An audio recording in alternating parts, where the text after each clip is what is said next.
Good morning, everyone. It's Miss Harbert here. For those of you that don't know me very well, I'm a teacher in Year 4. You might have seen me before doing lots of music type things. But this week is very exciting for me because it's a bit different. I am going to be helping you do lots of Science Week activities.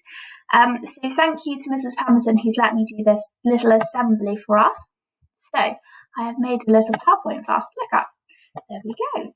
Okay, so what is Science Week? So Science Week is science, technology, engineering, and mathematics. All of these things make STEM. So Science Week is where we have spend the whole week celebrating these things. So what are we going to be doing this week?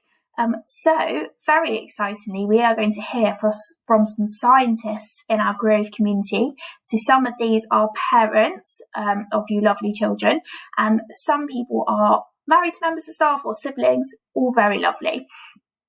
Key stage 1, you are going to be learning how to be seen in the dark, so thinking about bike safety. You're also going to be making some ice gardens. Key stage 2, you are going to be making cheese. Wow. And you're also going to be designing a classroom for the future. And all of us today, for our Monday science activity, are going to be taking part in a poster competition. So that's really exciting, and there's even going to be prizes, children. So stay tuned to find out more about that. So this year's theme for Science Week is innovating for the future. So just think about that for a second. So innovating means a new idea, method, or way of doing something. So we will be thinking about new ways to improve our futures. So that's things that haven't happened yet in our lives. So we might be thinking about inventions, so making something totally new that's never been thought of before. It might be developing things that we already have, so changing them to make them even better. And we're even going to be thinking about our own futures and the possibility of a STEM career, so a job in science. So here are some super inventions that we're going to look at. So a few years ago, these would have been innovations. They would have been things that people would never have heard of before. And these are mobile phones. So the first mobile phone was made in 1973. So I bet there's your grandparents and lots of members of staff that will remember a time before mobile phones were even invented. So in 1973, they weighed over a kilogram, which is really heavy. It was made by Motorola, and the first phone call was demonstrated by John F. Mitchell and Martin Cooper. So they've kind of gone down in history as the first people to make a call on a mobile phone. So the first mobile phone available to members of the public, the Motorola Dynatac 8000X, sounds very fancy, went on sale in 1983. So that was 10 years later before it went on sale to like the general public like us. And it cost around £3,000. Wow. So I don't think many people would have had them for a long time until they started to get a bit cheaper. I know Apple phones can be very expensive, but you can pick up a cheap mobile phone for probably about £10, maybe even less. So you think they have got a lot cheaper. Oh, here's our next super inventions. I bet lots of you have never thought about who invented the toilet. So the first flushable toilet was invented almost 500 years ago. Now I know that probably doesn't sound very exciting, but can you imagine a time before toilets? Where would you have gone to the toilet? You might have had to go in your garden. You might have had a bedpan under your bed that you would have to empty. So think how lucky we are now to have flushing toilets that take all our waste away from us. So in 1596, Sir John Harrington, the godson of Queen Elizabeth I, invented a device that had a large water tank in a room above the toilet which would flush away waste. Okay, in 1775, Alexander Cumming invented a flushing toilet which included the S-shaped pipe still seen today. So if you have a look around the back of your toilet, you might see an S-shaped tube which stops all the sewage from coming back into your toilet. So that prevented smells from coming back from the sewers. And many other improvements have been made over the years by countless other inventors to create the modern system we have today, which we are all very grateful for.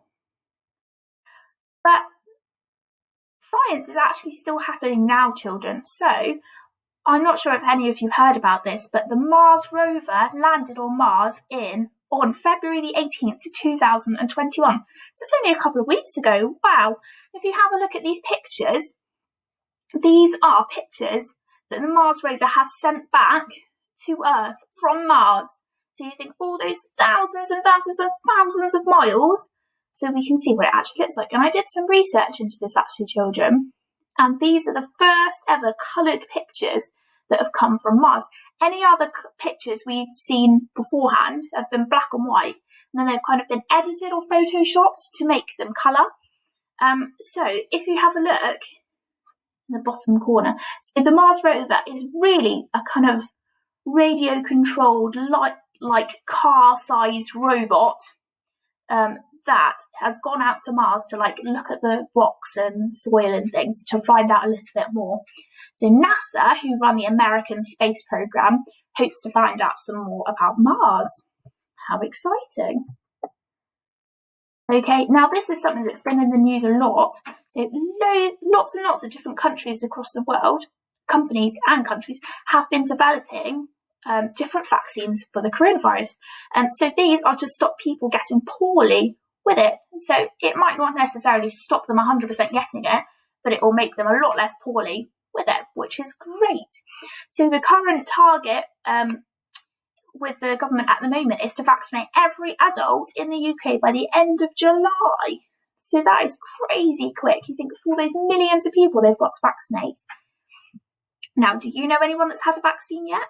So I know my granddad and my nan have had it so far, and my brother has had it because he's got quite an important job, so he needed one. And hopefully my parents will get it soon. Okay, so like I mentioned earlier, children, we've got our poster competition coming up. So I want you to design something new and exciting. I don't really mind what it is. I want you to use your imaginations. So you might design a supersonic new toy. You might develop a new car. Ooh. Maybe you'll develop something to help us in school. You might develop something to help around the house. Maybe an electric device that makes your bed for you, or something that automatically pairs up socks. You might think about cleaner energy, or you might even invent a new food item. So what you need to do, children, is get yourself a piece of paper and draw your design and make a lovely poster, making it look super duper exciting. And then I want you to send in your poster to your class teacher. So if you send this in by 5 p.m. on Friday the 5th of February to your class email, so obviously on the screen you can see an example of the class email, so you need to put your class before the word class. So for my class it will be maple.class@grove.wilts.sch.uk. So send those in, and we are going to have a prize for the best poster in each year group, which will be very exciting. And you can also visit the BritishScienceWeek.org website and enter the nationwide competition, and they also have some super duper prizes which you might be interested in. So that is your Science Week activity for the day, to make those beautiful posters. But before you do that, stay tuned, because not only is it Science Week this week, on Thursday it's World Book Day. So on Thursday we won't have any science activities because Miss Haynes has provided us some lovely, lovely, lovely World Book Day activities. So that will be amazing for you to get involved with too. So I'm going to put myself back on the screen so you can see me. There I am. Hi. So children, what I would love this week is to see loads and loads and loads of photos. Send them into the Facebook page, and your teachers, I'm sure they'll be very happy to hear from you. And have lots and lots of fun. There'll be a video for each day explaining what you've got to do, and just enjoy yourselves and think about how science influences our lives. Okay, I will see you all tomorrow. Bye!